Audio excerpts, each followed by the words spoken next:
আমরা যারা দূরে চাকরি করি বাড়ি থেকে, আমি এখন গাইবান্ধা আছি, এটা নোয়াখালী থেকে অনেক দূর, অনেক 13-14 ঘন্টা লাগে বাসে আসতে, আর জ্যাম হলে তো 20 ঘন্টা লাগে। তো এরকম যারা আবার প্রবাসেও চাকরি করে আমাদের মতোই ঘুরে ফিরি, দেশে থাকিও আমিও প্রবাসীর মতোই।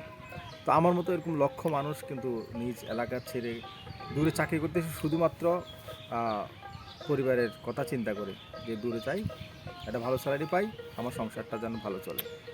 কিন্তু আমাদের পরিবারের লোকজন আসলে কতটুকু বুঝে আমাদের ফিলিংসটা, যে আমরা কেন দূরে পড়ে আছি, এবং সুযোগ থাকলেও যাইতে পারি না। পরিবারের বিপদ আপদ হইলেও কিন্তু আমরা সবসময় যাইতে পারি না।